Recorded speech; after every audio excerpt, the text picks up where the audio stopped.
Okay, welcome everyone. This is great. New record for Abu Dhabi. Woo! Round of applause. My name is Jonathan. I'm leading the innovation team at the Abu Dhabi Early Childhood Authority and the founder of the Meetup. Huge round of applause and a big thank you to our partners, Peter and Jack. Where are you? Peter, Jack at the back. Peter and Jack are recruiters in a specialist recruitment agency looking at design, product, development as well, and other areas within digital and technology. And they've been a huge help.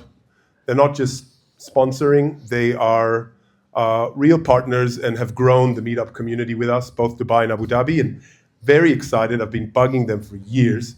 Today is a debut for one of them, and hopefully soon Jack is following. So we're going to have Peter on our panel to give a very unique perspective. It's very different to have a hiring manager, a director, compared to a recruiter that speaks to hiring managers and designers, and a lot of them, a lot more than any of us do as designers or as hiring managers. So it's a very different perspective they bring, and really excited to have Peter here.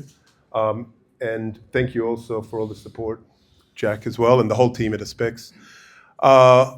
We are on YouTube. We've been around for a while, about almost 13 years. We've got 52, maybe 53, I don't know if I updated the slide, video. So if it's your first time, you can check us out on Human-Centered Design UAE on YouTube. And like I'm saying, we are recording, and this will be up on YouTube on the weekend. We're also on the socials, and I think it's great to see more people doing this. I'd really encourage you, whether you're looking for work or not, it doesn't matter. Share what you've learned, what you've heard, your opinion, your view, take a photo. And you can use AI, but your real voice is a lot better as well. So aspexx, HCD, those are our handles. You can find us quite easily and join the conversation. We've also, not too long ago, launched our own website. It's very much an MVP. It's hcd.ae, and we're definitely going to be growing that and looking if you've got ideas or you've got thoughts on what you'd like to see there, then please do share. Very quickly, it's nice to be in Abu Dhabi talking about it. The meetup started in May 2013 in Marina Mall at Caribou Coffee in Abu Dhabi. And 9 people registered that day, but only myself, my boss, and my colleague turned up, and we're a book club at the time. It was UX UAE, and looked at mobile first. And we've come a long way since then. We've had a lot of really great events, both Dubai, Abu Dhabi. We've organized a few conferences and organizing another one I'll tell you about shortly. We even did a partnership with a few other organizations and did a really great event at Expo, which was definitely one of the highlights. And this is our 96th event and 2 conferences, and those are not actual attendance, those are RSVPs, right? So who knows how many actually turned up, but close to 8,500, so it's really great. What's next? We are again partnering with DDX. This is exciting, it's the first time I'm officially announcing it. I don't know if you've seen it. DDX is a conference born out of Munich in Germany, and we've done 2 conferences with them. And every year it's gotten bigger and grown, and workshops. We've got a lot of our own speakers and a lot of internationals as well coming. These are just a few. You probably recognize some of the faces there, and really exciting, very much looking forward to it. It's going to be over the weekend. It's going to be an education track. aspexx are sponsoring and partnering again for our after party at a nice little pool bar there in Silicon Oasis. And it's a really great venue backed by Dubai Silicon Oasis as well. So we do have, I've worked it out, the current early bird is, with the 20% off, is 344 dirham per day. I don't think you'll find a conference at that price anywhere in the world. Not to say that we are, world best standard, but like I said, it's not. It's really about covering costs, and it's not a money-making exercise. And it's about supporting the community, doing something bigger than just a meetup. So You can find it quite easily, DDX Conference Dubai, and search for it, or the QR code. And the code is HCD20, but I'll share that with you as well. We have a WhatsApp group. If you're not on there, then come chat to me. We can get you on there. We don't spam too much. Very exciting. It's our second session in interaction and visual design tonight.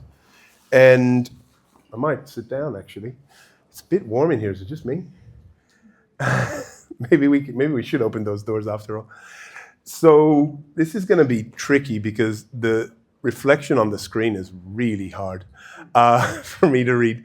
So hands up if you are currently running a design critique in your organization. 2, 3 hands. Nice. It's better than Dubai. So for those of you who don't know, I learned a lot being a designer, working in Australia in very mature design teams through a critique. It's a structured conversation about your work. It focuses on what's working, what's not, and why. Once you mature as a team, and it's okay if, like, we're going to break this rule a little bit today, but that's okay. Today is different. It's not about show and tell. It's more about learning how to present your design, as well as how to critique design, how to make people think. It's not about a solution or telling them do this, do that, and then they go away with a to-do list. And ultimately, in a mature design team, the designer has the power of what gets changed or doesn't, right? So things like, have you looked at the standard? Thank you. Yeah, it's a bit warm in here. I don't know if we can, thank you. And it's not designed by committee either, okay? It's a safe space for designers. So why do we do them? They strengthen the quality of our work. They build shared understanding of our decisions, improve consistency across research and products. You can critique research, you can critique service design, you can critique pretty much anything. We can stick to our shared standards, like our design system. Now, obviously today, there is no design system, but that's question number 1 I would always ask designers. Are you introducing a new pattern? Why? Do we need to? If there's a legitimate reason to do so, fine. But if there isn't, and we already have 4 different ways of doing this particular component, then why introduce 5? Let's try to simplify, right? Not make the whole system more complex. We grow through feedback. We learn that it's not us, it's the actual design that's being critiqued. And the last line I added, it's, I think, really, really important. There's always those voices in the business that say there's not enough time for research. There's not enough time to talk to customers. But to me, the minimum, absolute minimum review of anything before we ship should be a critique. At the very least, you've asked the more senior and less senior too designers, what do you know, is this solving the problem that we're trying to solve? And you show your exploration as well, right? It's not just about the happy path. I've explored 5 ways. I've reduced it with the team to 3 different ways with the engineering team. Now I want your help to reduce it further, potentially. See, that's the problem when you put cool fonts. You can't read them in a reflective screen. The value of critique. I think we've covered this. Did I go backwards? Maybe not. Safe space, multiple perspectives, sharpen our work, help us think critically, not defensively. Everyone being critiqued tonight was a bit nervous when I spoke to them. Please don't be. This is not about cutting you down or saying you've made a mistake. It's an open, constructive feedback. It's unbelievable feedback from a very experienced panel that we have. And it's why we created, right, this community in the first place. So building stronger culture is another one. So here we go. Without further ado, introduce the panel now. I'm going to start, and maybe you can sit first up with Ju. Welcome, Ju. She's probably one of the, I think, the newest designers in our community. She just moved from Singapore, got a very exciting position with the tourism and culture department here in Abu Dhabi. And I was lucky enough, thanks to another, actually a product manager, but we won't hold that against her. I think she's running a little bit late, to be introduced to Ju. And we had a great chat. And she's got a lot of experience right across design, not just in visual interaction, but in service experience. Oh, there we go. We're just talking about you, Jana. Thank you, Jana, for introducing me to Ju, and very excited to have you. Welcome, Ju. I'm going to jump across. Didn't do this in rehearsal. Peter, and give you, if you could sit next to Ju. So as I said earlier, Peter is the co-founder and managing director of aspexx, has huge amount of experience hiring not just designers, but right across the digital space. And very excited to have your unique viewpoint tonight. So hopefully this is the first of many. Welcome, Peter. Cheers. Next, Batsi. Batsy's very nervous about this intro. I love Batsi because one of the things that I didn't like about, not necessarily meetups, but events, sometimes in the region, is that everything is just too happy and too sunshine and rainbows. And what I loved in Australia about meetups that I was a regular at, it was very much about the honest truth. We had sometimes not recorded the events, and just for people to really be open. And what's great about Batsi is that he is happy to argue and critique, and he doesn't take himself too seriously. He's a design leader. He's working at running the design team at Abu Dhabi Islamic Bank, and doing a lot in the space, both online, offline, and yeah, maybe we can share a little bit after about some of those projects, Batsi. So welcome, Batsi. And last but not least, where are you? Luke's also very nervous about this intro. So first of all, a big thank you to Peter, because if it wasn't for Peter, then Luke would not be here. I was at Property Finder when I first came back, second trip in the region in Dubai, back in 2019 to 2021. And I had looked high and wide for a designer that was strategic and knew what jobs to be done meant and what service design meant, and I couldn't find him or her. And I asked Peter, please find me a designer. And Luke joined the team. I bugged my old team. We're still in touch at Property Finder. They don't really like meetups. They're very much design introverts. Now and then they come out, and see a bit of sunshine, but kind of like vampires. They quickly scurry back. And I bugged them to, please speak. You're amazing. You should be out there. So this is also exciting. It's not only Peter's, it's also one of the old original team's debut. Again, hopefully the first of many. Very exciting. Luke is just heading the design function at the Institute of Healthier Living in Abu Dhabi under the Department of Health. He can tell you more about that maybe after.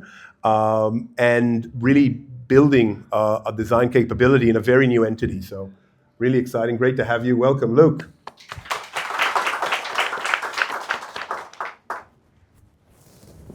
So to start off with, I'm going to turn that off. I'm going to do a little bit of guidelines for those of you not kind of familiar with critiques. It's really, really hard to see the screen. All input matters. So this is also guidelines, which I will share at the end, but for you to take away. When we have a room, it's not about the highest paid person. It's not about the hippo. Ideally, we just have designers. On occasion, you can invite a special guest, but you say to that product manager or engineer, please just observe, because it's a space for designers. It's a safe space. All voices are equal. No one's voice matters more. Sometimes once you build your team and it's mature enough, you as the head or the lead shouldn't even be there. If it's working, then the system should just work by itself.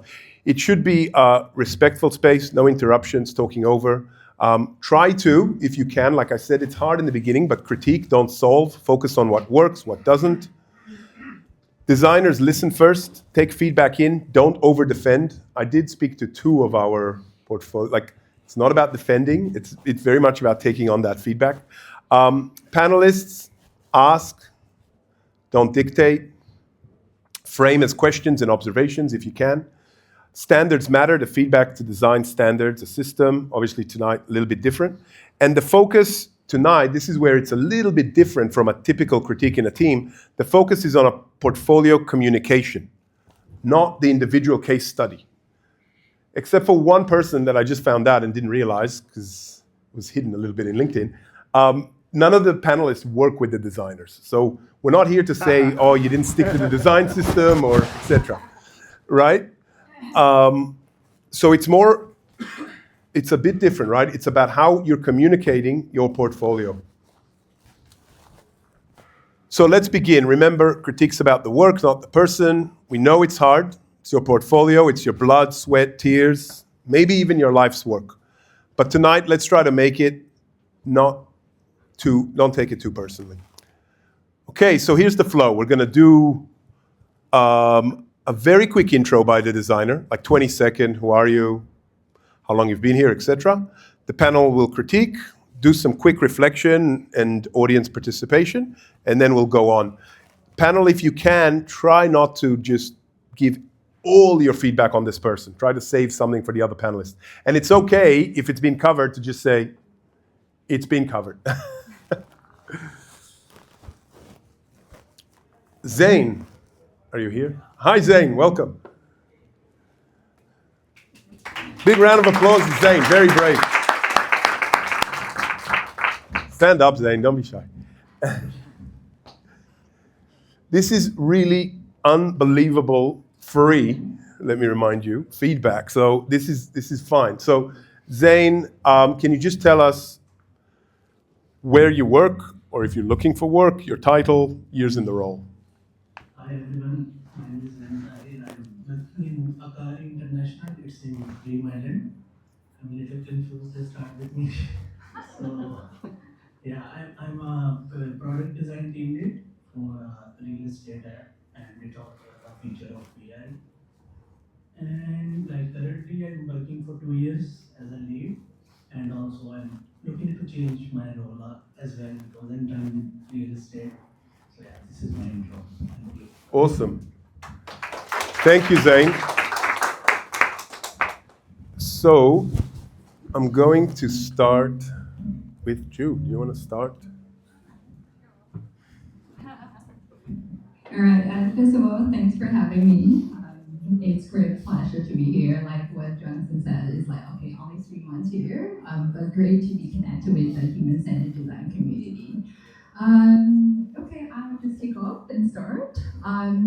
So among the 3 different, I think, portfolios that I looked through, this is one actually caught my attention immediately, and I remember it because this is very vibrant in a way, and then you have a very interesting way to demonstrate who you are. So the starting off is a quick overview of what are the different products that you have. But to be honest, I was a little bit confused in terms of, are you an interaction designer, or are you a UX designer, right? But at least that was a strong impression that I had. But I did have a little bit challenge when I'm trying to kind of figure out the story of you. So I guess this is going to be something I would always kind of tell my team members, and then keep that in mind, myself as well, right?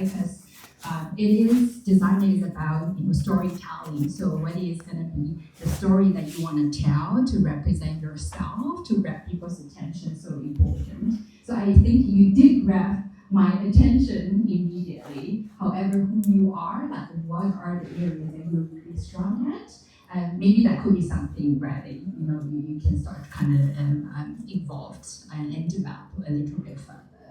And I maybe just because coming from more like interaction sort of background, right? I guess it's always important to kind of manage in terms of and again, as the people who are hiring, you have very limited time. So with very short period of time, how do you want to kind of using very simple visual and simple storytelling to demonstrate what your story is about, what this project about at a glance, so I can quickly scroll through and then deep dive into the areas that I may feel very, very interested in. So what I noticed if I recall, is that a lot of things are happening, but I have to hover over everything to figure out, oh, what's this about? What's this about?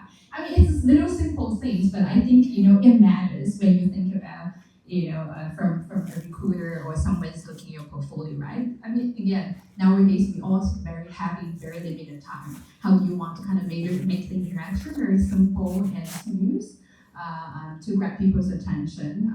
That would be quite important. I think if I remember correctly, there are things when I drill down into your detailed portfolio. So what I like is that you do have real products. So again, when in terms of hiring, I always want to have the balance that I love to have the work that you are building, and it's like a track record, right? You have it live. It's actually being launched, so it's real product. So ways to call it out. That's also a great way to get people's attention. But I feel unfortunately when I click the real product, great, it lead me to an Apple store download. Great. But I was interested to know the story behind it, not just the product itself. So at the end of the day, again, remember to tell the story, right? The intention behind it. And one last thing, I've been talking quite a bit. One last thing is about also a lot of people talking about the process, right? So storytelling, how you bring it to life is important. I mean, that is where we want to see, or at least for myself, to understand the why, and have you engaged the real people? Because yes, a lot of times you just want to get things done, but like see you in action with the real user as a part of the storytelling, those are parts always grab my attention, because that is where a true design is coming from, that you design for the real user rather than you design your own bubble or in your own office or in front of the computer. Yeah, I mean, Nice. that's a lot. Peter? Hey, Zane. Yeah, thank you so much for sharing your portfolio. Lots of courage to do that. Obviously, echoing what Jonathan said earlier, my opinion comes from a slightly different angle. I sit with a lot of design directors, and one of the questions I always ask them is, what do you look for in a portfolio? So my knowledge is based off of all of this information they give me. There's a lot of standards, there's a lot of simple things, a lot of common things, but let's be frank, design is very subjective and everybody has a different opinion. So my points might be slightly different. For me, when I opened that portfolio, that first page I thought was super cool. I can tell straight away that you're a very strong visual designer. I love the micro interactions. I even like a bit of motion in there. Clearly very visual, very clearly conceptual, creative.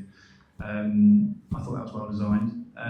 I loved how you've got 4 or 5 case studies and it goes straight into that, which is cool. I think that's a common theme, and a lot of design leaders say to me they just want less is more, so 4 or 5 cool detailed case studies.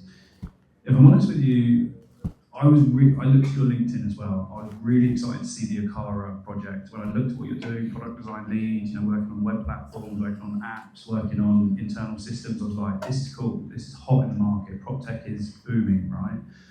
And it was a little bit frustrating to obviously click on that and it goes to the website. If that's going to be your first case study, the first thing that someone's going to look at, you want that to be the best case study, the most detailed, the one that you polished up properly. So something we can look at, right? In terms of the actual case studies that I looked at, so there was, I think it was Emirates Auction and also Dream Saga AI. I thought these were good. A lot of information, lots.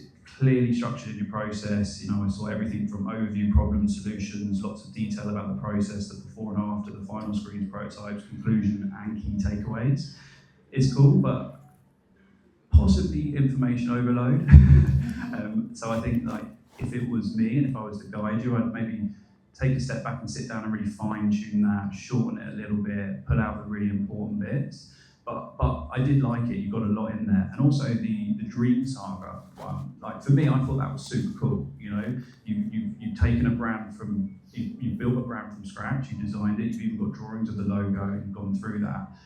It shows your super sort of conceptual side of things, which right now in the market, a lot of people are asking for that. UI designers or visual designers that can come from a very conceptual side of things, right? So I liked that portfolio. So for me, I think going away and just really actually taking a step back for that first case study, like really working on that and then using that as the basis for the rest of your case studies will really add value and elevate your portfolio massively. The other thing as well, I would just say, I noticed that with your, it's on Framer, isn't it? When you're on Framer, you click on to some of the case studies and it goes to Behance. I'm sure this is going to be a hot topic throughout the panel, but Oh yeah. I would say that maybe taking the time to actually bring that case study onto the actual Framer platform for the overall experience for the reader, right? Again, I'm sure it's pretty easy to do for someone like yourself. But yeah, overall great. And then just a couple of points just on like the structure of it. And, you'll probably see this with some of the other critiques on the other portfolios, but you know, overview of the project, you know, how you position in terms of your role within those projects and what the team look like, the length of the project, the problem you're solving, the process. Again, you've got a lot of process in there, but also the challenges and the problems you faced and how you overcame them, and finally the outcome, or you know, maybe some stats and figures on the successes or value that you've added from a business standpoint. So yeah, that's my point. Nice. Batsi? Hey everyone. Yeah, very brave indeed to submit your portfolio. Well done, Zain. So I wrote 3 main themes, and the first one I think is a positive one. So your website, like you said, it screams personality. The first time you land on it, I agree with you, you remember it, right? It's very memorable. But the danger of that is you start at a high and it slowly tapers off, right? Which leads into the second part, which is the authenticity. I felt like you weren't completely being honest with the experience you actually had working on all of these projects. Like one thing that stood out to me was every single portfolio piece, had an empathy map and user personas, right? And I'm sure all the designers here know there's no way on every single project you worked on, you started with an empty map and user, there's no way, right? So what I look for is that authenticity to say, sure, as designers, we don't always go through the entire process, but how do you shine within that paradigm? How do you shine when you have to be quick and scrappy and produce something in 2 weeks versus 6 months? If you don't have time to interview users, how do you actually shine within those moments? I would have loved to see at least one portfolio that echoes reality, right? And I felt like I didn't feel that authentic honesty from that perspective. I also would have loved to see a more consistent brand experience. So like we're saying, your landing page is amazing.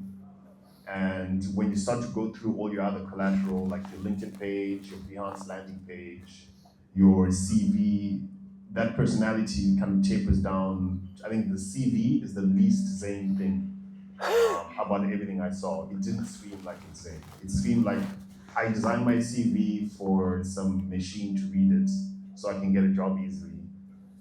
But you can still add some personality in there, right? Yeah, I think that's it. I'll just end by saying don't list your tools. Like, we know you use Figma and Photoshop and Illustrator. We know we all do. So don't list your tools. I don't know if anyone else agrees.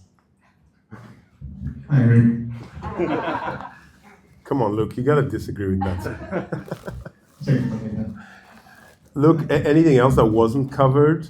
We went into a lot of depth. You're very lucky, Zain. We did talk about that, but I echo a lot of the things that have been said already.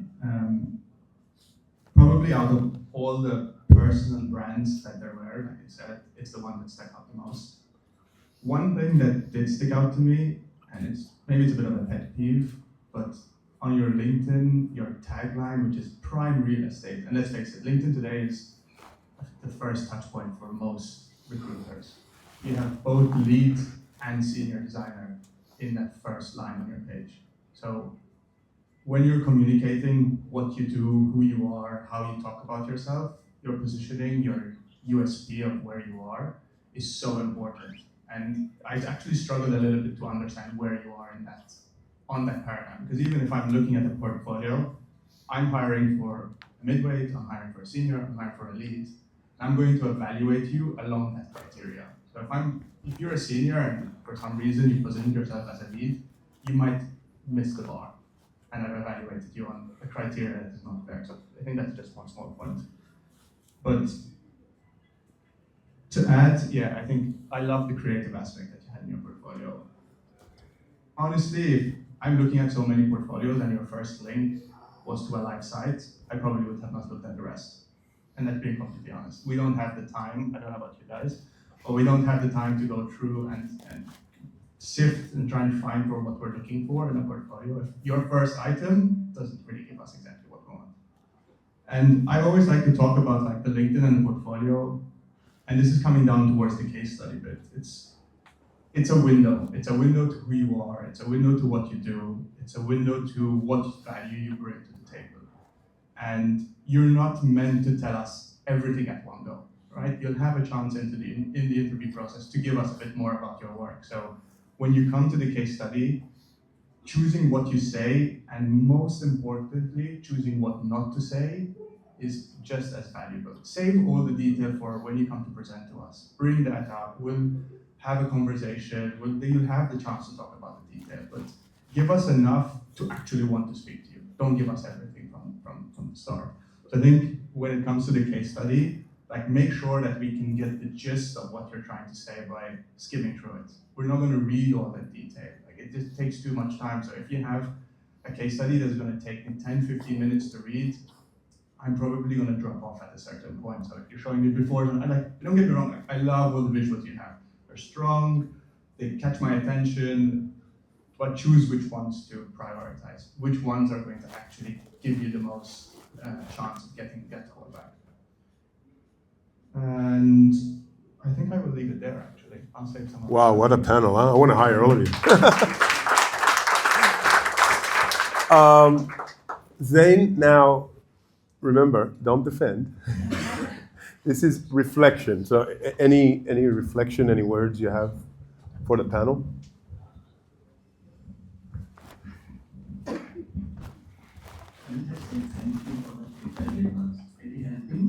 One thing I want to add, I'm working on the CMS in trying to put like case study inside my website, and it's under process, same thing. I don't get time to make.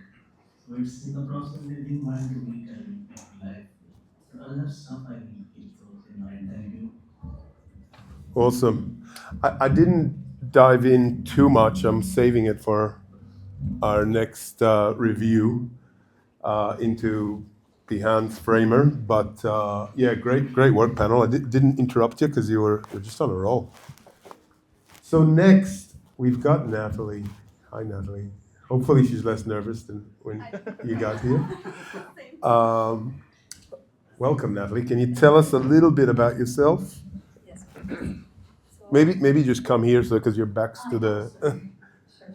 Yeah. So, hi everyone. I'm Natalie Zaytoun. I'm an experience design practice lead in a boutique consulting firm. And for the last 5 years, I've been in the Emirates working in consulting and in the industry as well, but mainly in consulting across different sectors. And tonight, I'm just looking to have a very honest review of my work and just meet people, network, and open to see what are my next steps hopefully in the industry. Amazing. So we're going to start with Peter.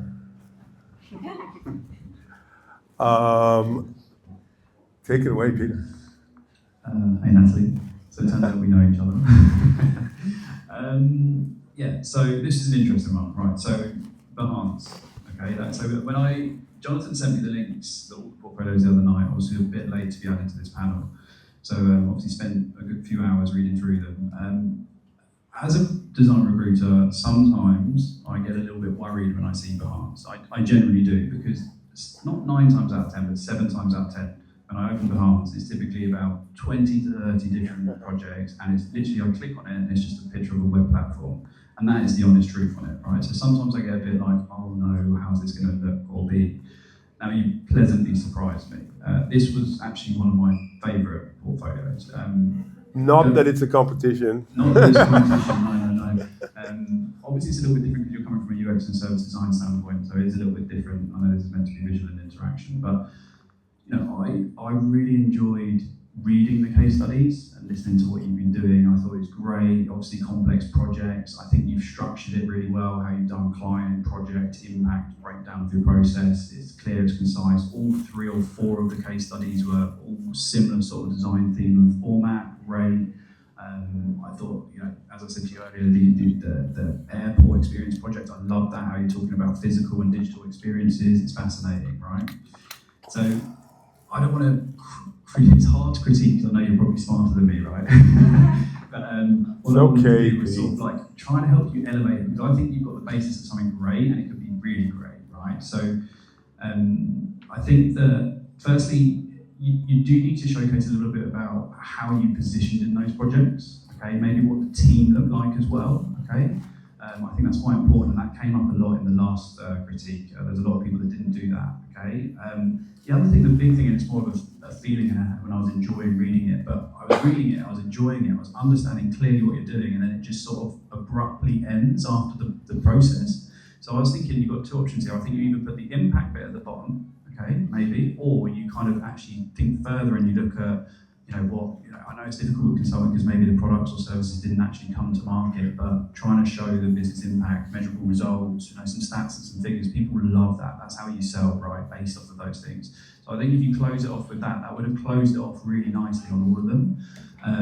The other thing I'd say is just to whiz through, because I don't want to take loads of time here, but I've been doing a lot of work with Amsterdam-based design studios, and in my opinion, some amazingly smart people, right? And what they're really pushing for in portfolios at the moment, they don't care so much about all that information, but they want to understand the challenges, the problems you faced, right? How you overcame them and what you did. So they really want to understand your thinking, your design thinking, your thought process, right? So I think that's another thing that could really elevate that portfolio even further, right? And then finally, the Behance situation. My issue with Behance is that it's so static. Like, so I click on Behance, you've got a little picture of yourself, you've got a one-liner about what you've been doing, and then you've got 4 case studies that I can click on. You can't show your real personality. Now, I know I've worked with you before, right? I've just sat out there with you. You want to that first page needs to scream your personality. Who are you? What do you do? What value do you add? And then straight in with one of your favourite case studies. And with those case studies, because you've got 3 or 4 really good ones in great industries, depending on the role or the organisation you're going to, think about the person that's reviewing it. If it's, a service design role for an airport, you put that case study at the top, right? If it's a bank, you put the banking one. So I think you can really elevate that portfolio. And I think maybe if you have the time, thinking about moving on to a web platform, but for a Behance portfolio, I thought it was up there compared to most. Anyway. Nice. So Batsi, before we go to you, I do want to talk a bit about Behance. So Batsi and I had a discussion. Batsi did a post on LinkedIn. Batsi does not like Behance. So if you're ever applying for a role with Batsi, don't do Behance. And it was interesting. Batsi's view, and I'll let him speak, don't worry, Batsi, is that it's lazy. You should pay the money, do it properly. And before speaking to Peter, I kind of went, yes, if you are a visual designer. But if you are a service designer, an interaction designer, even a UX person that's not high on visual, it's just a platform, it's just a tool. But what Peter said tonight that really resonated, we did a little rehearsal, was exactly what he just said, that it limits you as a designer, because the platform only has very little to show, this is who I am. There's no opportunity to show my journey, my story, stand something out. Different. It's very vanilla, and as we've heard, we've got a lot of people just showing. So the mindset is already negative. So yeah, just wanted to kind of. Sometimes people, it's like there's projects in there that are multiple owners, and then you've got to try and figure out who actually owns that project, right? So I'm thinking from a designer. Yeah, but I like that view. It does limit you. Batsi, what do you think? I love Behance. Yeah, so I started off. You've got shares. I started off on Behance, right, 20 years ago, because as a designer, that was your platform to shine. That's where the world's best designers congregate. What's happened now is the world's best designers tell their own story on their own platform. And that's what I felt was missing. So I'll just go through. So, but when you say designer, what do you mean? You mean a visual Doesn't designer? matter. Designer.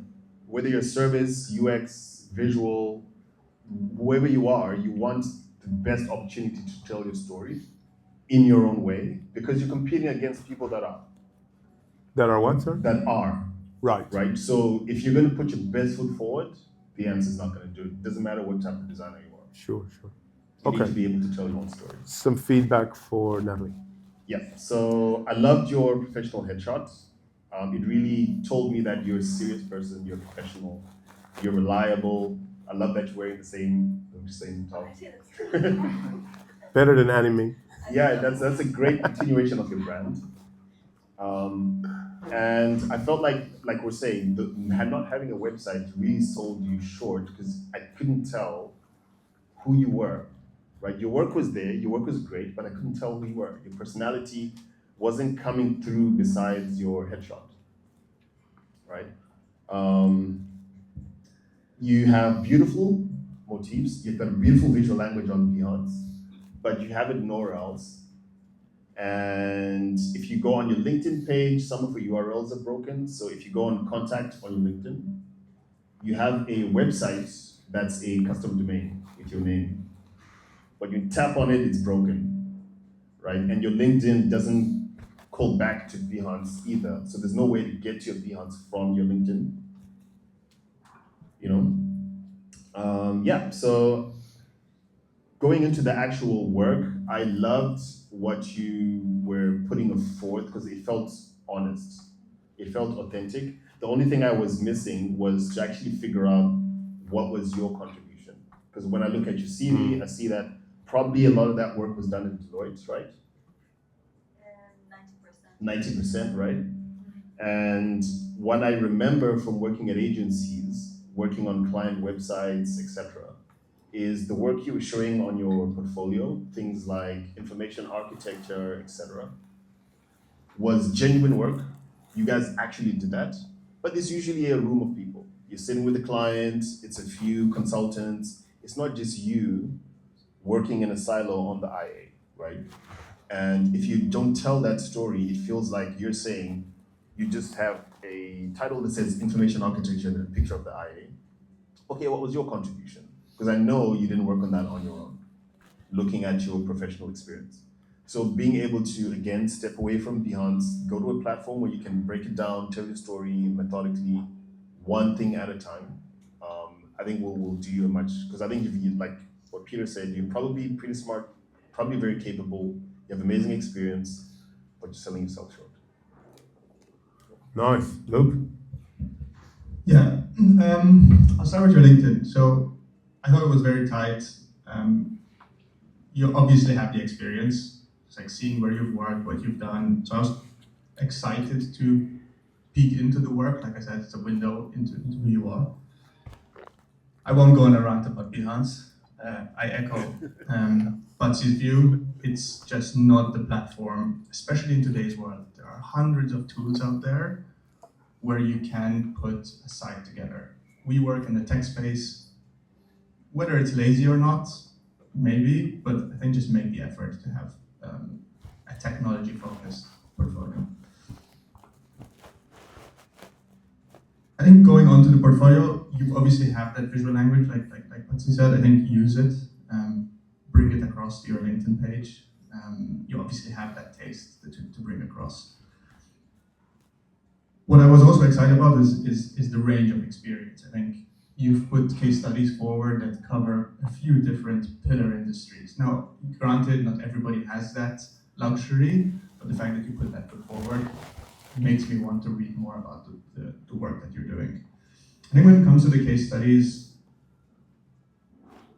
maybe disagree a little bit with some of the stuff that was said. Like, I was a bit disappointed. So at points, it felt like a checklist of artifacts that were just put there together. You prioritized what the artifact was in the description rather than maybe what your role was, what impact it had on the project, what led to certain decisions maybe. And information architecture doesn't happen once. It probably goes through quite a few iterations. What was that? Like, I've been there, even in the agency. Like, I've seen those discussions. Now, whether you did it alone or with other people, it's another topic. But there are decisions that are made, there are debates that happen along the way. Like, how did you arrive at that final conclusion? And I think one bit where I was confused is that you're positioning yourself as an experienced designer, but you're also presenting mood boards on visual or different visual direction. And I was not sure if, similar to like what Batsi said, was that your work or was that the outcome of the project? So where exactly did you play in all this, in all this space? And I think just to wrap it up, especially for a lead level, I expect a little bit of the story. Like, tell that story, use it to give a bit of personality to your brand as you have put in front. Thank you. Can you elaborate on that? Look, what do you mean tell the story for those who... So, like I was saying, like if you have an information architecture, it goes through rounds of iterations. Give me a little bit of like, what was that tension? What were some of the discussions that you had? Did you disagree? Did you agree? Did the clients disagree with you, especially if you're doing client work? If you're talking about a journey map or a persona, how did you land there? Was it through interviews?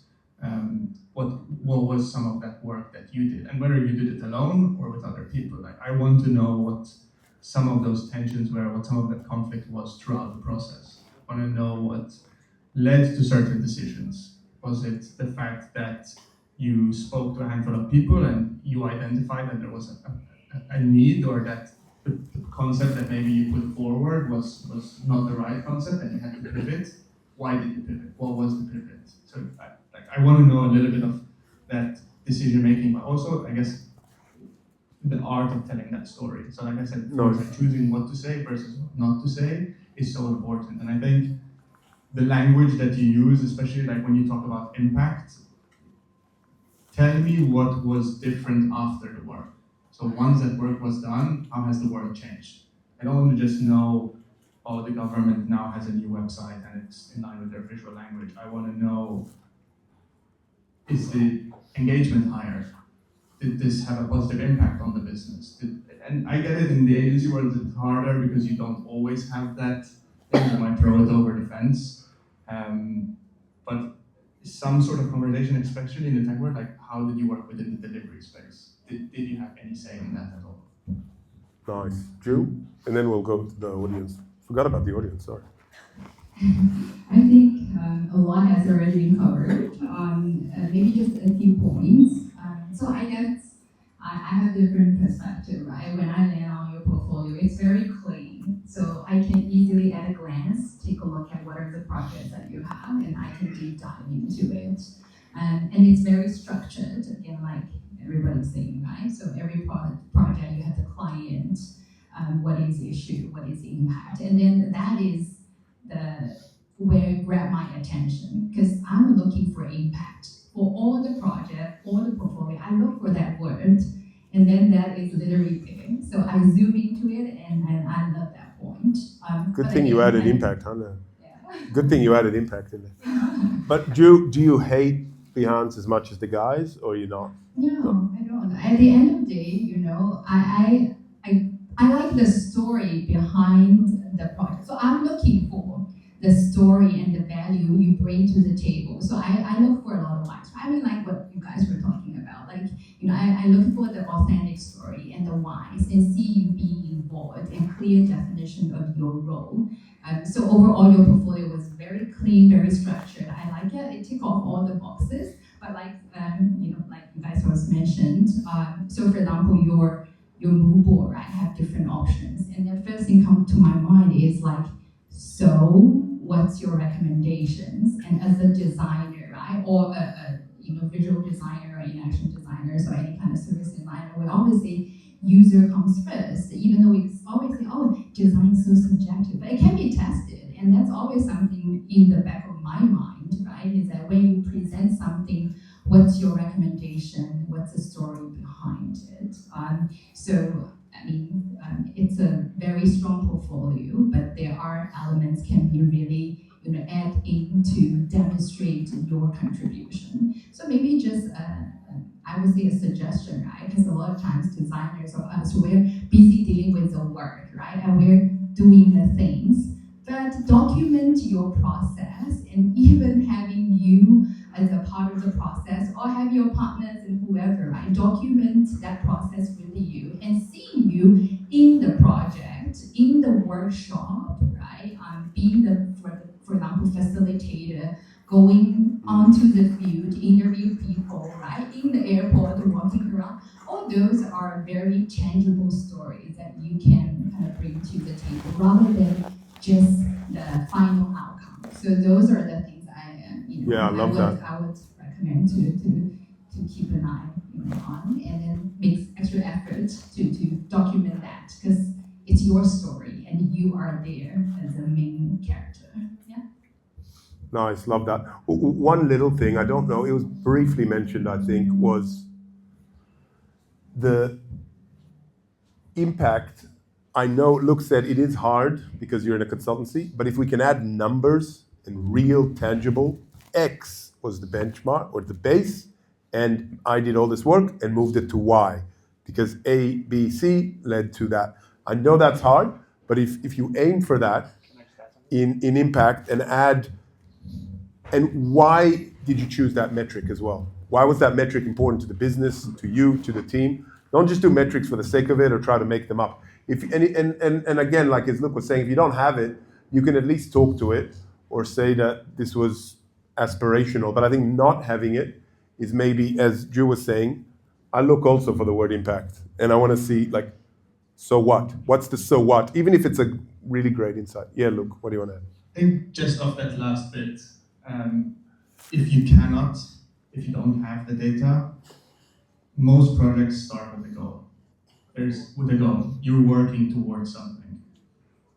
I think just talk about that. And if it was achieved or not. You don't even have to say if it wasn't achieved, but if you don't have the data yet, say like, this was the rationale, this is what we were trying to achieve, these were the numbers we were hoping to get, my project is still ongoing, or I don't have access to the data. Even that, just hinting at the fact that you're aware of it and thinking about it, at least shows that you can tie back to how our work makes an impact on the wider business. Nice. Back to you.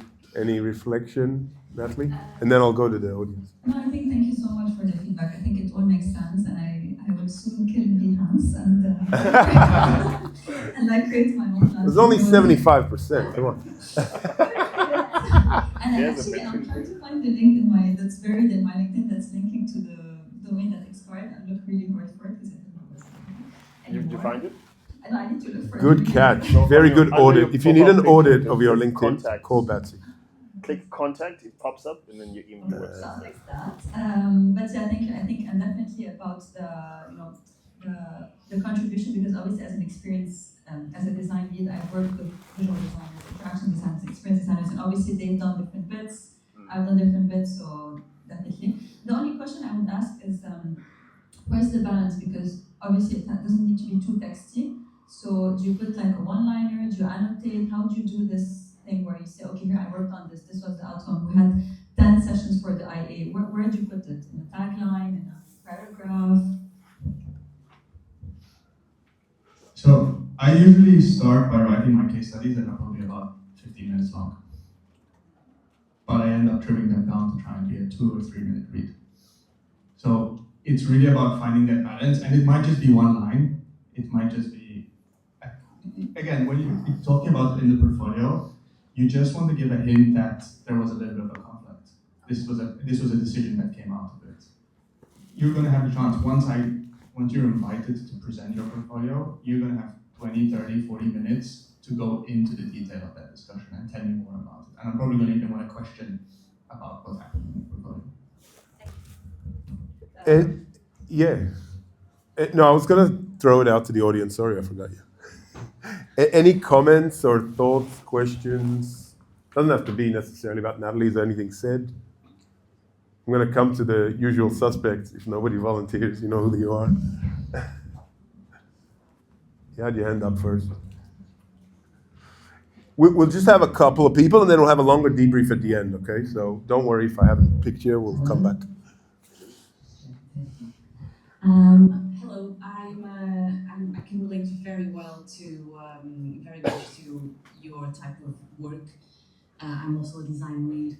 I I work for Accenture. I'm currently on sabbatical though, so I work for Accenture UK.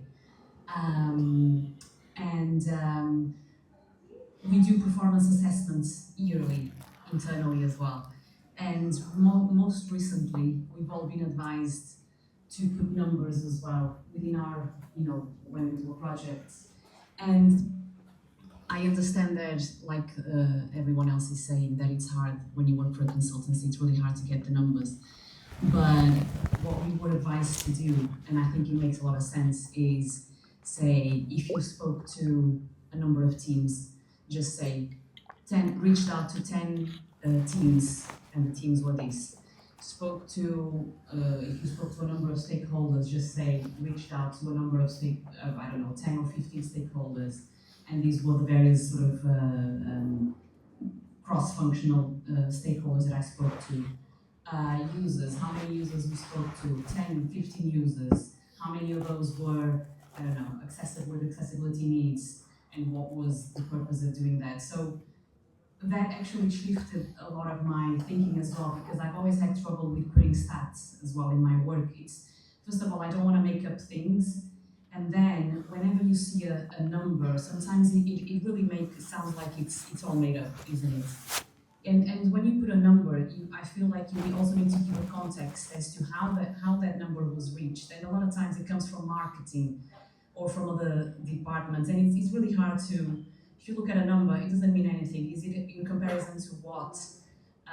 So I think putting it in that way, how many teams you spoke to, how many people or users and things like that, just gives a bit more context. Nice, love that. Yeah. It's very much, I think going back to what Batsi was saying, it shows authenticity as well. And it's okay, you can talk to that. You can, if you don't have the room, you can add the context later. There was, no, I'm just kidding. Yeah, well, I'll come back to you. We'll go to the next one.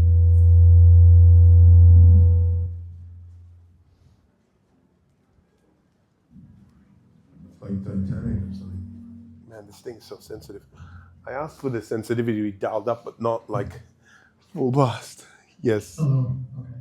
I just thought of this, and it's probably advice I have to take myself. As Jonathan knows, he knows my portfolio is like a mess.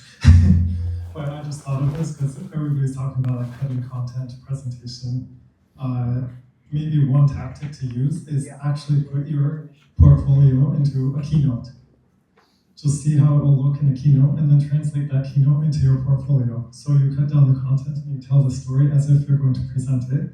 Then you can move that into your website and maybe add a little bit more detail than you would in a presentation. So I just thought of this right now based on what you guys are talking about, but it adds one more step, but it may help with the process. And I have to do that myself too. So. Nice, I like that. Unless it's you got to be careful with some of those consultant presentations. That's my full-time job, is to simplify them. Okay, so yeah, we'll come back. I think you've both gone first. We'll go to. Do you want to flip a coin, or who wants to go? I'll go first. Okay, Batsi. Okay. Batsi, I don't know why it's doing that echo. So first of all, actually, maybe Batsi, you should go last. So I just found out. Yes. I did not know this, so there's no hidden tricks here. Hubian, I hope I pronounced it right. Did I pronounce it right? Actually reports to Batsi. He's his manager, but he works for a consultancy that's not super obvious to the naked eye on LinkedIn that he is reporting to Batsi. But Batsi promised not to be too harsh or take it too easy on him, I'm going right? to be honest. No, Okay. It will help us. It will help us make us understand like why Batsi hired him. Did you hire him, Batsi? Yeah. Oh, you did? Yes. You were the hiring manager, Yes. not, you didn't inherit him or anything. Okay. But this didn't exist when I hired him, what we're looking at today. Ah, very interesting. Hubian. Yeah, come to the front. Oh, I like it, not shy. Hello, my name is Hubian. I'm a product designer. So, We won't hold it against you. So I'm a product designer. I locate design. Like Betsy said, my portfolio, like you guys say my portfolio is an extension of myself. I consider it as an extension of myself. So I made it with the thought that how might people see me best, and yeah, all of what you might see and what people might give me directions on might help me enhance that a little bit, because I try to constantly advocate for design, because I identify as a designer. If somebody asks me, who are you out of the blue, I'd say designer. So it matters to me a lot. How people see me on the web or the internet matters to me a lot. So, yeah. And you work at ADIB? Yes. You are, what's your title? Product designer. Okay. And how long have you been doing design? Design as a job? As a job. Yes. So I've been doing it for 4 or 5 years. Okay. Lost count. Awesome. Thank you. Okay. So I'm going first, apparently. Yeah, I think that's We'll better. save Thank you, Batsi for Batsi. the end. Yeah. I see a bit of Batsi in this, I'll be honest. Really? Some of the Batsi influence, but I'll save mine for the end. Look, obviously this is not what it looks like. Our co-founder, Chris Clark, well put it together.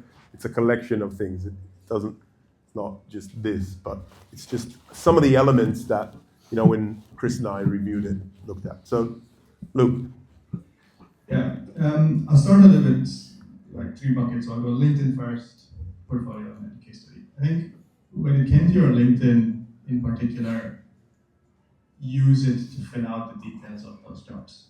Like, don't leave that space empty. You're working at Cinecron, if I remember correctly. Tell me a little bit about your role there. Like, don't leave that space empty. I think it's important.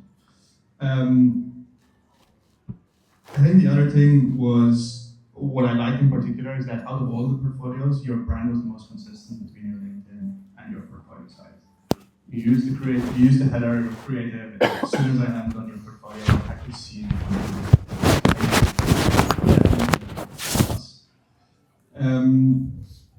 I think when it comes to the LinkedIn as well, one small thing when I read your about section, and this maybe applies just in general, I think the grammar of what you're talking about is so important to have people understand a little bit about what it is you do.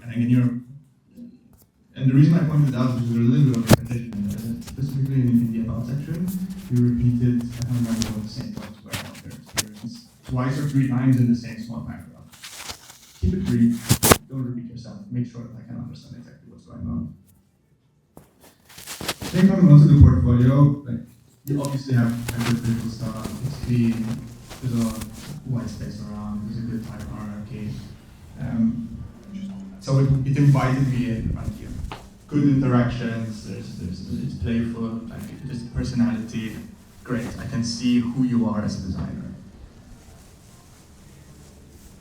I think that also worked against you, because at times it felt like you were trying too hard, and you kept scrolling down. I kept scrolling down the page, and there was more and more and more, and I was like, okay, but I even missed your case study.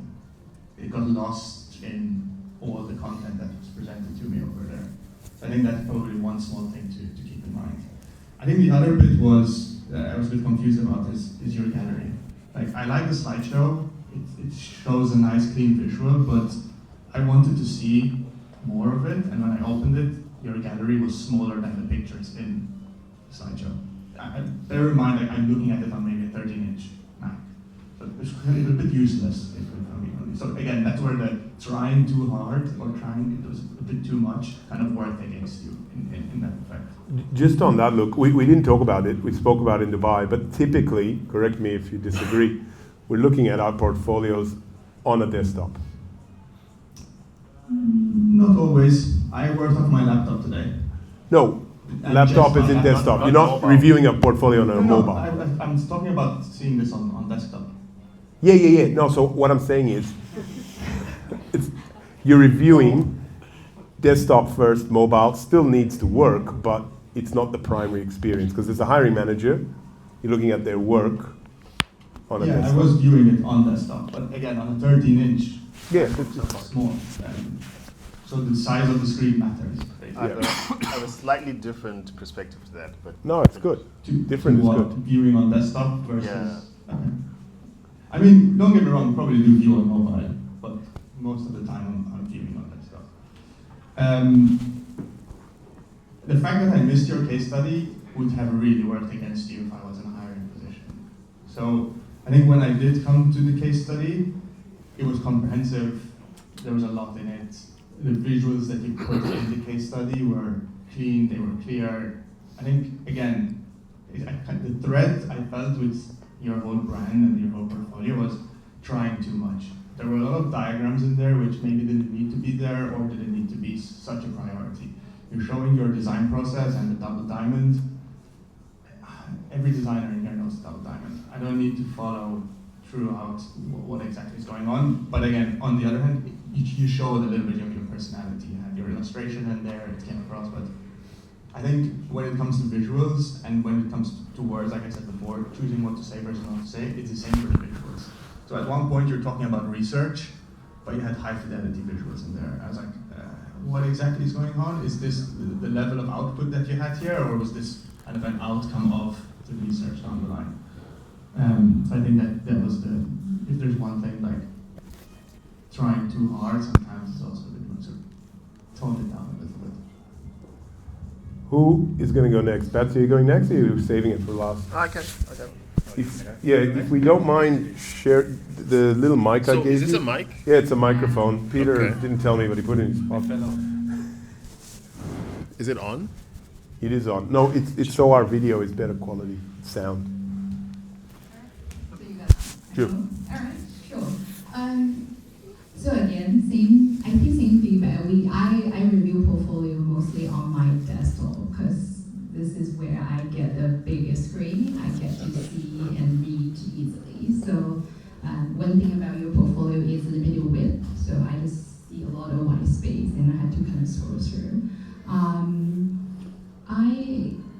First impression, I like it because it's very interesting. You have your avatar, and then you put that you are trying to solve a problem, and you are trying to demonstrate what design is. So is your perspective, and I think that comes across quite strong. And I a lot of times really appreciate that. Is that designer, you're not just doing demonstrate your work, but demonstrate who you are, what's thinking, and stand behind the design. Because a lot of times I got asked a lot of times, right? What is visitor experience? What is design? Right? So we are here, right, to understand users' needs, to address pain points. Yeah, we are here trying to solve the problem. So that actually resonates with me immediately. And you have a little snippet of yourself to introduce yourself. So that is also quite strong because a lot of times have the courage to share your thoughts and speak, right? Demonstrate your communication skills. That is a way to showcase who you are, right? Because designer is beyond just doing the design, but also to be able to communicate, share your thoughts. So I really appreciate that. I guess the thing is that I didn't get to see your work. There's a little bit piece about your design process or information architecture, but again, that fell short because this is the same for everything. And if you just demonstrated it without a story, purely just a process you go through, it fell short. It was always good to, again, tell the story. So when I finally scroll towards the bottom and get to see your case study, I click into that, then I feel there's a transition, right? So it was very, in my mind, it's very text heavy. So there's a lot of writings, right? A lot of the things that you want to communicate. So I do appreciate that you talk about, the user interviews, right? The people that you talk to, et cetera, et cetera. And then the actual quotes, right, that you got from them. But at the end of the day, it's also like synthesize what you get out from those conversations. What is a highlight, not just purely document what they've said, but what is the most maybe interesting insight or a particular things that surprise you. Because at the end of the day, it's all about return maybe some of those surprises to the solution, all the features and things that you want to address to kind of linking the story together rather than just showcasing you've done everything in all the details. Again, as a hiring manager, to be honest, I won't have the time to read everything, so I'm really looking for your thoughts and then your challenges even, right, throughout the project to tell me the story. So that's some of my feedback. Peter? So I'll whiz through mine because I echo quite a bit and I'm conscious of time. I'm not sure we all want to hear Batsi. So look, again, opening page clean, like the motion interactions. I also looked at your LinkedIn. I like how your banner follows the same theme as well. You've got obviously your link to your portfolio as well. All these things I thought was great. Again, you go straight to your UI shots, the little thing. Like, there's some cool work in there, man. I looked at those visuals, I was like, this looks cool, but then I was like, I wanted to see more immediately, but I couldn't see it, right? So the design process part, we'll come back to that. I think that needs a little bit of work. It's a bit, I couldn't read it, and you've got to think about your reader, right? These guys might understand it more than me, but I would have to zoom in on my Mac to try and read what that even was. So I think we can rework that into some of your case studies maybe and free up some space on your website. I love the video, by the way. I think that's really unique. I have examples where I've trialed video software with clients, service design studios, consultancies, and I've actually had candidates that have shared their CV and portfolio being rejected, but then they've actually sent a video and sort of talked through their work, and they've ended up being hired because of the way they articulate themselves and talk through their work. So I actually think maybe that video, if you're comfortable doing that, maybe you could even do a video on at the end of your case studies as well, which would be super cool. 1 second, sorry. Just on that, like in rehearsal, when Pete and I had our little session, the video is awesome. It's a bit buried, but I think to Peter's point, I mean, this is something we can debate, argue about. It depends on the hiring manager, but do you have both? You have all your work and then a video? Do you maybe have a highlights reel of just a short story to really call out? Video is powerful. It's hard to get out there. It can also be a negative, but one tiny thing for your video, the first look you have on your video, you're really angry. And I met you, you're a happy guy, so maybe make sure when you start that video, start with a smile, start with a, hey, inviting, I want to click on it. The rest of the video is great, but it's just that initial scream, it's a tiny thing, but sometimes, it's those little things that will make someone click. Oh, it's at 3 a.m. So do another take. But the video was great, again. But love that point, Peter. Yeah, so on the video thing, keep it short and sweet, straight to the point, practice it. We stopped using that software because a lot of people don't actually like recording themselves, so I don't think those softwares are going to go very far. I know a lot of companies try it and then they just get rid of it. Testimonials, nice touch. It's like you're given a reference before you've even got the job. There's like references there. In my industry, we sell a lot based off of testimonials, and then back to the stats thing that we talk about. Stats are powerful in sales, so always use them. Clear CTA, I like that, easy to book a meeting with you, I thought that was cool. Case study, now for me, super wordy, okay? There's a lot of information. Again, I'm coming from the point that I'm incredibly busy. I have to review hundreds, if not thousands of portfolios. It's all about the attention. You want to go straight in, we want to engage straight away. And it's just a lot of words and quite information overload. But the visuals, similar to what Luke said, that vision at the end, like the motion bit on the app, I thought that looked really cool. And I was like, I wish I had more of this, right? Other projects, again, this comes into the UI bit, there's clearly some cool work that you've done, and I want to see more of it. And then when I click on those projects, it was just a paragraph about what you did. This is prime for you to write 2 or 3 cool case studies, in my opinion. Obviously, design applicant communities, I think that's cool, loads of personality. I think it shows that you've got a growth mindset, you want to learn, you want to be involved in things. I think that's brilliant. So in terms of critique, for me, I think it's all there, but it needs a reshuffle, right, personally. I think that, the first page is great, and I think and then coming in with, that case study, which was a little bit of work just to polish it up and stuff like that. And I think, yeah, like having a look at some of this work that you've done and these other projects and actually building out some new case studies, but putting the emphasis a little bit more on the case studies and then coming into the other stuff, because, well, it depends on your situation, what you're looking to do, but, you know, that's what, you know, a potential reader or hiring manager or recruiter is going to want to be looking at straight away. So, but yeah, overall I thought it was pretty good.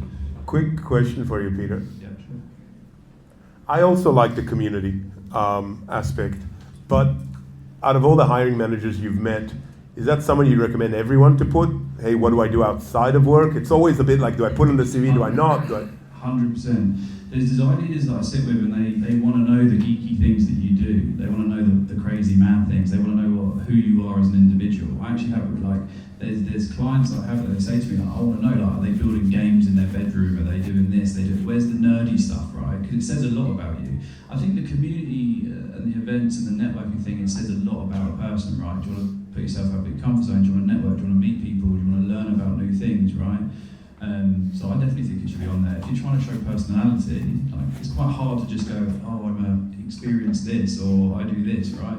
Pictures of you at a really cool event chatting away, in my opinion, shows a little bit about your personality further than just, I've done this, this, and this. But yeah, I think it's nice. Batsi, the boss, man. Yeah, so I'm going to be brutally honest. Don't do a Donald Trump and fire him here in front of everyone, please. Yeah, so I think everything everyone said is correct. I think I agree with everything everyone said. Your site has a lot of personality. And that's about where the positives end for me. Okay, ouch! If I'm being honest. So it's got a lot of personality, and the result of that is you're trying to do, like everyone said, you're trying to do too much. You're just trying to do too much. And you start off by saying, I'm a designer solutionist, right? So I found myself, when I was going through it, preparing for this, I found myself stopping at that statement and saying, okay, so I'm going to review your portfolio from the lens of a solutionist, right? Because you claim quite boldly to be a solutionist. And from that lens, I found it quite lacking. Because, for example, you have like 6 button types on your website, right? Like, what is that? I do. Why? 6 button types? 6 primary button styles. Where's the design system? Exactly, right? Where's the solutionist in that? Like everyone said, the video is the highlight for everyone on your site. It's like the 0.01% of designers do stuff like that. And it showcases your skill, your personality, your eloquence, your understanding of design. But what I would have loved is better content in the video. So you spent a lot of the time in the beginning. It felt condescending because you were explaining to me that a designer designs for users. Everyone knows designers design for users. You don't have to tell me that your job is to design for users. We know that. So I think the video as a concept is great. But I think if you're going to use that to explain who you are, then there are a few frameworks online you can follow. One of my favorites is present, past, and future. When I'm talking about myself, I usually use that reference to say, this is what I'm doing, this is what I've achieved in the past, and this is who I want to be in going forward. So if someone is hiring, then they'll resonate with the past, which is your experience, right?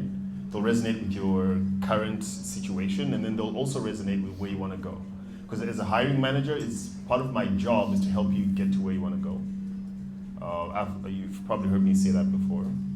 So it'd be great if you use a framework, there are plenty of them, on how to talk about who you are. So use one of those frameworks for that video, and I think it'll just make the video much better. I also found it pretty frustrating that your website didn't have navigation. So unlike everyone here, I actually didn't find the case study. I couldn't find it. I thought the carousel was the case study because you were showcasing your work in the carousel. So I thought, okay, this is it. This is his work. I looked for navigation. Is there a link to your work? Is there a link to... There was nothing. So I was a bit confused. I didn't know what to find again because cognitive overload, there's so much going on your website that I found myself losing patience So I jumped to conclusions, right? So I jumped to the conclusion that your case study was the carousel. So question for the room, actually. So how many of us design for our users? Just hands up. Okay, how many of you test your designs with your users? How many of you tested your portfolios, your portfolio websites with the people that are going to use it? So hiring managers and recruiters. One. Oh, you did? I attended the last session also in Dubai. Okay, cool. So that's for me, whenever I talk to designers, you tend not to build your brand and you tell your story from the perspective of the people who are going to actually consume that content. So I think that's critical for you to do here. Again, going back to there's too much going on. If you look at it from someone who doesn't have time, who has to go through 10 to 100 CVs, whether it's a hiring manager, it's probably less, it's a recruiter, it's hundreds. We don't have the time to try and figure things out on your site, which is why, like we're saying, the video is such a powerful tool, because it's refreshing, it stops us in our tracks, and it tells us who you are, and then you hook us in, right? But unlike everyone, I disagree about your brand. I actually feel like you don't have a brand, because I've seen that stuff before. That's like Figma, and I think Miro at some point had the same thing where like collaboration, a little. So I feel like you don't have a personal brand. What does the logo mean? The two little lines? It just looks like an edge, and it looks like a graph that's going up, I guess. Yeah, I wasn't sure about that one either. Yeah. I tried to click on it. Look at the navigation. It's yeah, not. So again, solutionist, right? If you're going to claim to be a solutionist, we're going to be pretty hard on you for things like that. So what is a solutionist? Figure stuff out. No, it's just not. I think I don't want to be. I saw something today that I reviewed, and it was supposed to be at a high level and high fidelity. And in the age of AI, grammar really important. Just ask ChatGPT, is this grammatically correct for this place? Would you word this way or the other way? Sometimes we try too hard, like with the title of the next meetup. Should I shrink it all into something small? Maybe, but it sounds weird, so don't do it. Call it the long thing. Man, the echo is like terrible. Cool, I think that's it. That's it for me. If you have any more questions, I'll be around. Thank you. It's a lot. Reflection, don't be defensive. Thank you so much. Like I said at the beginning, classic case of me doing things for myself and then understanding that what the people it's intended for is completely for not people's I never thought about the about section. I've always spent my focus on the posts I made on LinkedIn or the things I put out, the people I engage with. Yes, again, something that somebody looks at and reads my about and makes that powerful tool, powerful place to again protect myself. About the case study, there's no way around it. It's pretty primitive. It's something I did. But Hubi, and sorry to cut you off. Any reflection?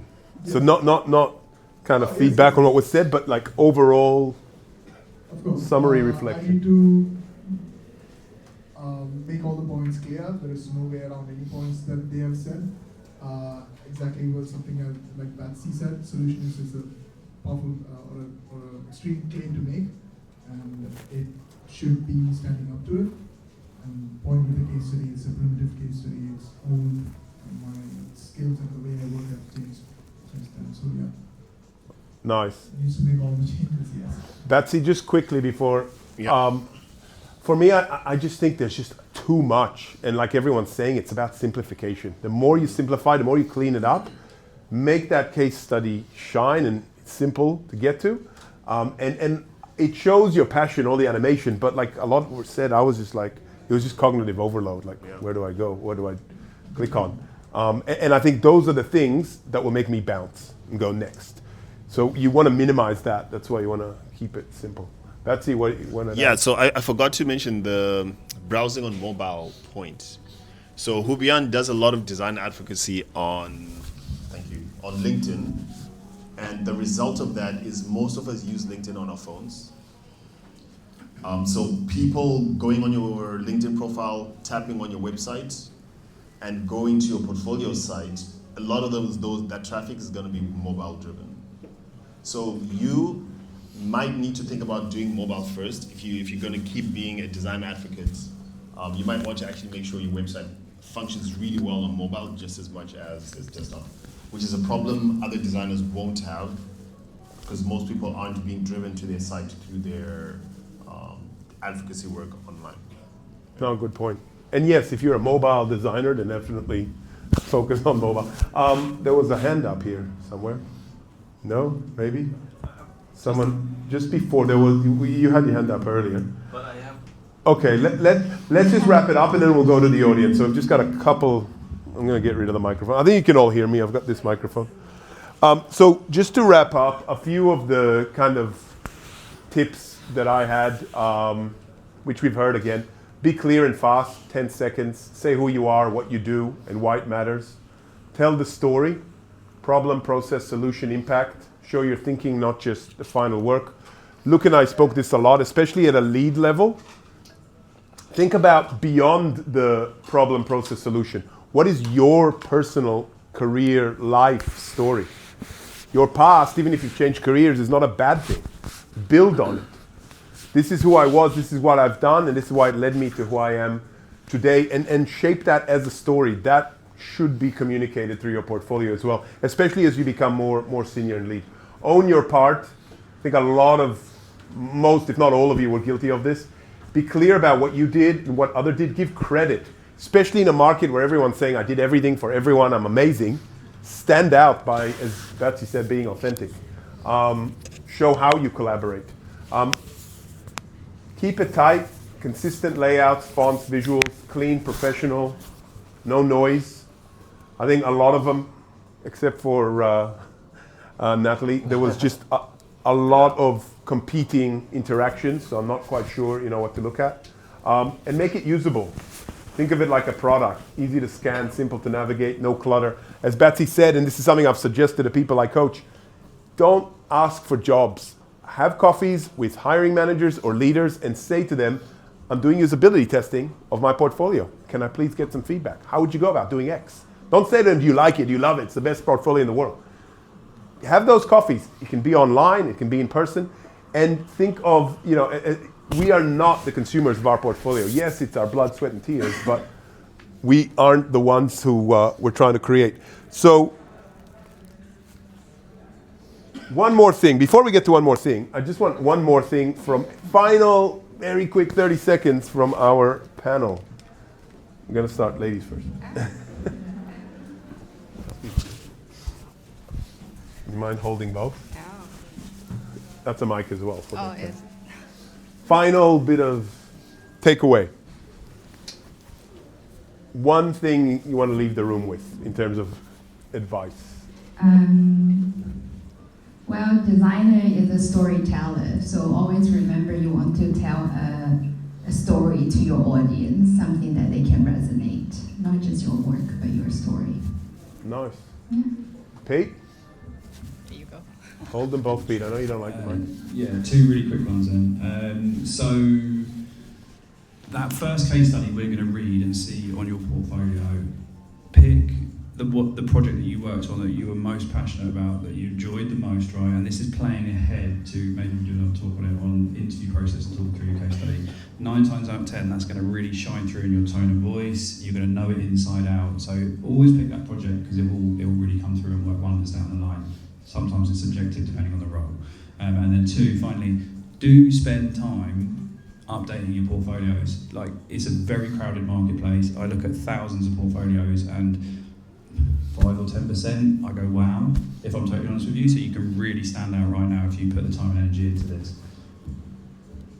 Yeah, I echo that. Make the effort. Thank you. Yeah, so make the effort. Build a brand that's memorable.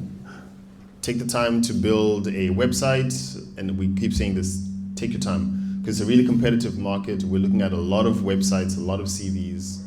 Make sure that brand story of yours, there's a golden thread that runs through your LinkedIn profile, your CV, your website. It all needs to speak the same visual language. and you need to be able to use each medium in the way it's intended, right? So what you show on your portfolio website is not what you have on your CV. So if you understand those fundamentals, like Peter's saying, you'll be the 1% of the designers we look at. And these are really easy things to do that will move the needle in your job search. Nice. Luke? I think basically what we're doing tonight. Keep your audience in mind, know who you're designing for, and ask for feedback. It's one of the most critical things that's going to change how you present yourself, how you put yourself forward, how other people perceive you. Love it. So one more thing, I have a gift for you. So this is was our design Bible in Australia, and I've brought this to every team I've worked with. These are the rules of engagement for critique. So it's not perfect, you can edit it, you can make it your own. What are the objectives? Why do we do critique? The roles, the etiquette, the session rules, outcomes, etc. And the other important thing is there's so many meetings, there's so many things that happens in every team, but a mature design team prioritizes. This is the holy grail of design. You don't miss this session. You giving back to your team. It's not just about you and your work, it's about you getting the rest of the team to live to a higher standard. I haven't seen this done really well in this part of the world, and I think it's sad, and that's part of our mission, is to really elevate that. And you can tell a good design team when this matures, and it's not just, ooh, try this and this, but it's more, have you thought about the user? Have you considered our design system? It's open-ended questions. It's getting the designer to think and to explore. Don't just present one thing. Present three. I've went in different directions. So would love to see this. New Batsi is going to present. At what stage do you do a critique typically in the design? So that's a great question. At every stage, state the maturity of the design. This is at 0%. I'm just getting started. This is at 30%, and be clear with the kind of feedback you want. I've actually only want feedback on this. This whole area, I haven't done research on it. It looks a mess. Please don't give me, I'm focused. Learn how to present better your design. I want feedback on this interaction, on this journey, on this component. Our design system has 3 ways. I've gone with this because of X, Y, and Z. Why? Explore that. I think we should create a new component here, and this is why. I've done the research, it's missing, and I'd like to merge and work with those other teams to hopefully have less of, we should have one date picker or whatever. And the other thing is, which we're hopefully going to do at the next meetup, this is not just about design, this is about research, service design, content design. Bring those people to these meetings as well, and they don't like it, but force them to present also. I'm about to do this piece of research. Why? Have you done a listening tour internally? Did you speak to everyone? Are you going to uncover anything new? Or do we already know this in-house? Anyone want to add anything? No? I've sat in those critiques with you. That's exactly how that runs. And it's really powerful. And again, going back, it's the minimum amount of design we do. We have no time for research, we have no time, whatever. You can say to the hiring manager, whoever's screaming at you, I just need to do a critique with my colleagues before we ship this, at the very least, because there could be something that was missed. We're going to do this again, and we're last one for the series, November 20th, and this time it's going to be a bit different. And they're real introverts, even more than your visual interaction designer, our research and service design friends. We're going to speak to Drew's husband. He's going to submit his portfolio. We've already got an amazing panel lined up. It's top secret, so I'll slowly reveal. This is going to focus on service design and design research, and it's a bit of an end-of-year gathering party. Dubai, you're all invited at Lock, Stock, and Barrel. Any questions, comments, thoughts? Any final thing from our panel? Yes. We haven't spoken to one of our, is this on? One of our pillars of the Abu Dhabi community. Been very quiet tonight, very unusual. Hello. Yeah. Here we go. Yeah. I have a couple of questions, but I'm gonna. This is also a mic, so speak into both of them. Okay. I heard a lot, and it will help me as well to refine my own portfolio. But I'm so deep in the middle of day-to-day job that I haven't updated my portfolio in like 3 years. So I'm guilty. But I have a question. Peter, right?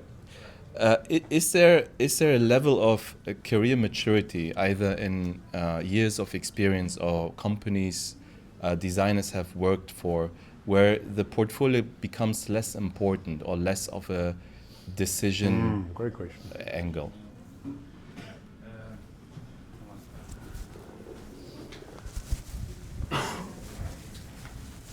Yeah, it's a really, really good question, that is. I see this a lot when I do a lot of more sort of leadership hiring, so like head of design, design director, chief design officer. There's always this kind of, do I really need a portfolio? Or I don't want to say arrogance, but it's like, do I still need a portfolio? Personally, I think if I look at the majority of my clients, whether that's a brand, a small studio, a top 4 consulting firm, whatever it may be, I think a portfolio is personally necessary, whatever the level, right? Maybe not when you're a chief design officer, but I still think, design lead, I think that's where you said your positioning, 100%. I think head of design still as well. I'm finding that in this market as well at the moment, that lead role, I'm still finding a lot of very hands-on leads, right? Still on managers, they're still having to jump in, times are changing, AI is coming in. So I think you need to showcase your work, and I think also it's not just showcasing it, but it's being proud of your work. It's keeping that, as everyone keeps talking about storytelling, it's that journey that you've been on. So I don't think it becomes obsolete. I think it should be there. Yeah, that's what I would say personally. Nice. Oh my God. No more microphones, I'm done with them. Any other questions, thoughts? Yes, I'll come to you. Where's the other one? I'll drop it. The rat. Do you mind just speaking to this one as well? Thank you, both of them.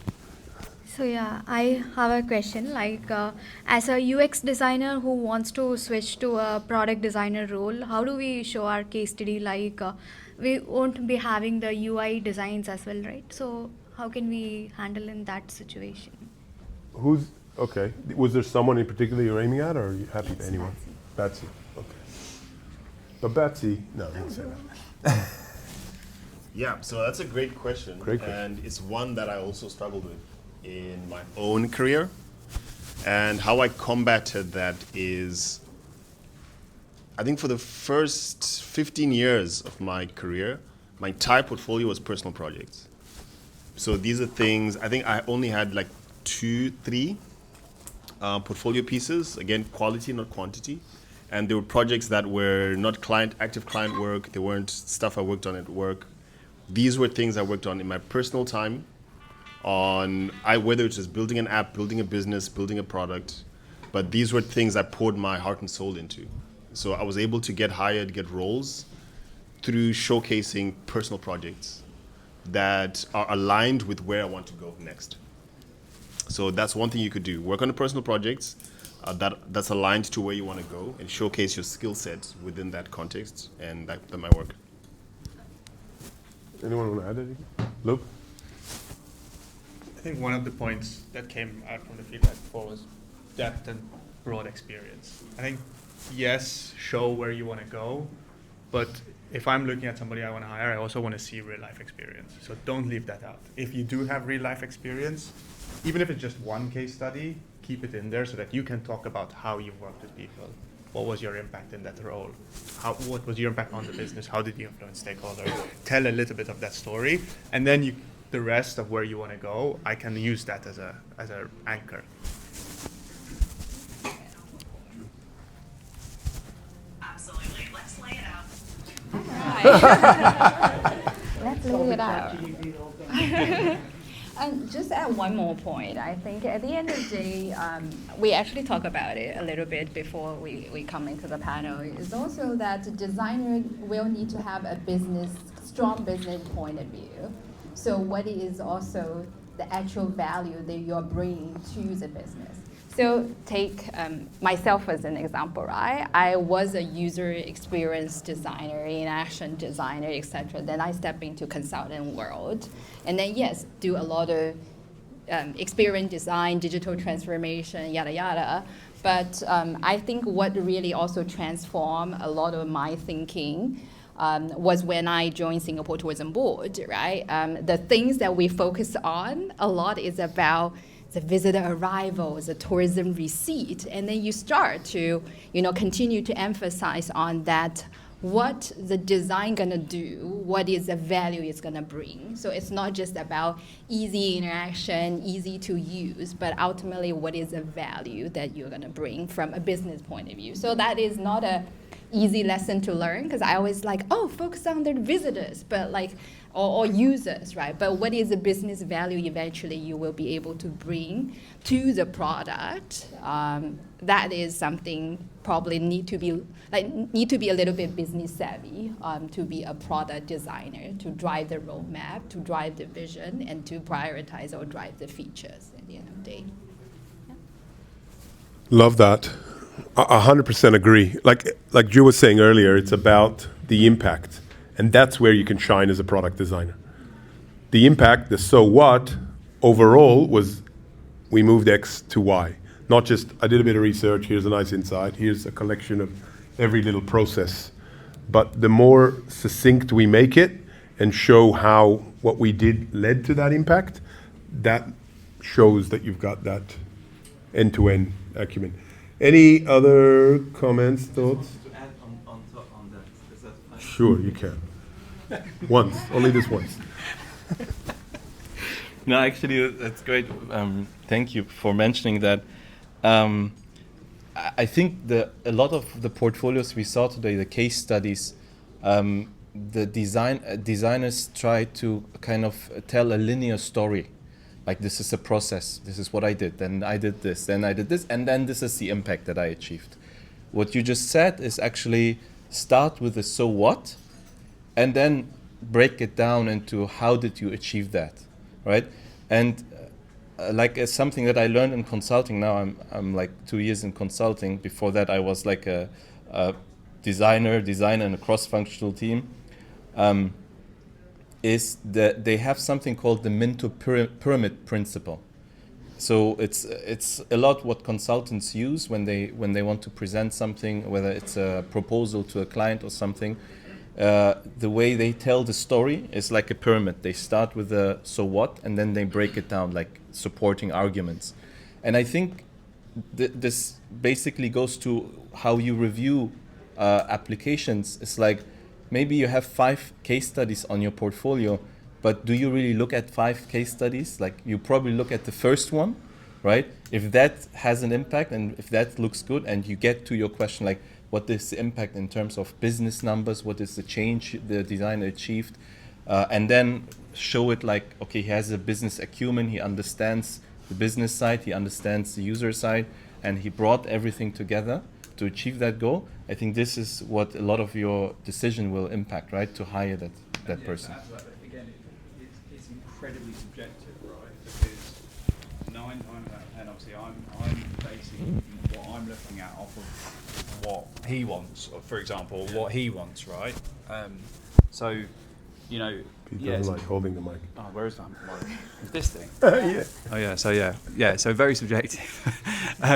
So again, you need to be targeted with this approach, right? So for example, if you're, I don't know, you want to be a product designer, right, or whatever, or you're looking to work in banking projects or financial service projects, that first case study needs to be that, you know, that perfect in that sense, because we're going to look at that first and we're going to be really excited by that, and then dig deeper and look further and dig into it all. But then it goes back to what Batsi says. It's not just the portfolio, right? It's the full piece here. Yeah, I'm going to get a lot of information from LinkedIn. That's going to always be the first point of contact. Your CV, your portfolio, everything about it, like all these factors fall into place. And look, you know, yes, the portfolio is key, but there is a lot of designers that do get placed not based off of a portfolio if they're pushed correctly, or, you know, get lucky or whatever it may be. So yeah, it's an interesting topic, but I think you're completely right. Okay. It's the same with testimonials as well, right? Yeah. like LinkedIn had that testimonials section. Do you want that to see reflected in the CV or in the portfolio as well? I think they're good, but they are at the bottom of the LinkedIn page, and sometimes they get missed. If I'm totally transparent with you, I think, depending, we will probably look at the first 2 or 3 roles that you've been in, what you've been doing, because let's be frank, this industry and the technology and digital industry moves so fast right now. What you were doing 3-4 years ago is probably irrelevant. Not so much, but I think that your last 2 or 3 experiences, when we screen and when we speak to you, we will typically try and get kind of an overview of your journey, but we wouldn't, that can take 2 hours if you really want it to be. So we're kind of really digging in, probing into your more recent experiences or relevant case studies to the job or the role, right? So, but again. Awesome. Just conscious of time, you can talk to the panel. We're going to wrap it up. Huge thanks to our panel. Amazing. And we'll see you November 20th.